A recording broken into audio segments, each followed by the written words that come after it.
La République de Platon, traduction et introduction par Robert Bakou, suite.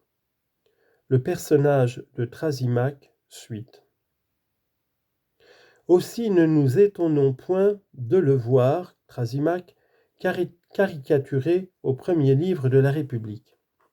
D'ailleurs, ce n'est pas sans fondement que Platon lui prête des opinions paradoxales et lui fait dire, notamment, que le juste est ce qui profite au plus fort. S'il n'est pas absolument certain que Thrasymachs ait professé une telle doctrine, on ne saurait douter que son enseignement ne l'impliquât.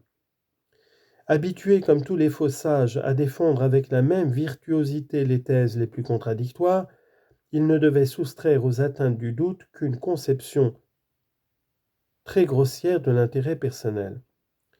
Ce que nous savons de son caractère vient à l'appui de cette supposition. Il était impétueux, querelleur, violent dans ses propos, comme tous ceux chez qui une certaine éloquence naturelle n'est point tempérée par la sagesse. En des temps troublés, de pareils défauts servirent sans doute bien mieux ses ambitions que les réelles qualités qu'il pouvait avoir. La date de sa mort est inconnue. On sait seulement qu'il eut une fin tragique. Athénée nous a conservé l'inscription qui se lisait sur son tombeau dans sa ville natale. D'après ces quelques détails, il est aisé de se rendre compte que Platon, dans le portrait qu'il a tracé du célèbre rhéteur, n'a guère outrepassé les droits de l'écrivain et de l'artiste. Tout au plus pourrait-on lui reprocher, s'il est permis d'employer ce mot, d'avoir glissé sur certains traits, tandis qu'il appuyait sur certains autres, pour donner à son personnage cet aspect saisissant de vie et de pittoresque qui anime tout le prologue de la République. Nous ne connaissons Adimante et Glaucon, frères puinés de Platon, que par les dialogues. Le premier est déjà mentionné dans l'apologie de Socrate, et le second dans le banquet. Plus tard, le philosophe les introduira tous les deux dans le Parménide avec son demi-frère Antiphon. En les associant ainsi au sort de ses ouvrages, il se proposait, selon Plutarque, d'illustrer leur nom aux yeux de la postérité. On sait qu'il étendit cette sollicitude à son oncle Charmide et à son cousin Critias, bien que ce dernier se fût acquis lui-même une assez triste célébrité. Chez un écrivain qui par ailleurs n'a presque jamais parlé de lui, ces procédés méritent d'être signalés. Ils révèlent en effet la délicatesse et la solidité des affections d'une âme qui, connaissant sa vraie famille et sa vraie patrie, n'oublia pour cela ni sa famille humaine, ni la cité où elle vint au jour. Dans la République, Adimante et Glaucon se relaient en quelque sorte comme répondants de Socrate. Aussi bien, le fondateur de l'État idéal pouvait-il trouver plus nobles interlocuteurs ? Descendant du côté paternel de Codrus, le roi légendaire, et du côté maternel de Dropide, parent et ami de Solon, ils sont de purs Athéniens par le sang autant que par leur vertu propre. À peine sortis de l'adolescence, ils ont participé à la bataille de Mégare et n'ont point démenti le courage et le patriotisme d'une race illustre. Le plus âgé Glaucon possède d'heureuses dispositions pour la musique, ce qui ne l'empêche pas de consacrer ses loisirs de jeune homme riche à la chasse et aux exercices physiques les plus variés. Comme les citoyens de la Callipolis qu'a rêvé le philosophe, il sait dans une belle harmonie concilier les exigences du corps avec celles de l'esprit. En tout ce qu'il entreprend, il apporte cette ardeur impétueuse qui se joue des difficultés et court au-devant des obstacles pour se donner le plaisir de les vaincre. Adimante, le cadet, d'un caractère moins exubérant, que voile même une certaine ombre de mélancolie, est plus apte aux silencieuses méditations philosophiques. Les lacunes d'un raisonnement ne lui échappent point, car plus qu'à la trompeuse séduction des arguments, il est sensible à leur force réelle. Aussi Socrate le prend-il pour répondant au 6e livre quand il cherche à définir le naturel du vrai philosophe.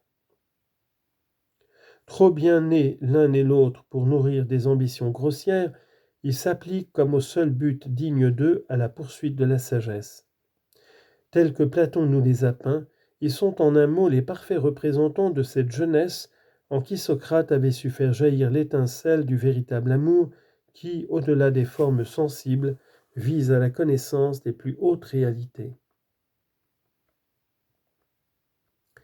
Ce n'est pas ici le lieu de parler des personnages muets de la République, dont certains jouent un rôle important en d'autres dialogues. De Clitophon, qui ne prend la parole qu'une fois, nous ne savons rien, sinon qu'il fut, au dire de Plutarque, l'un des disciples infidèles de Socrate.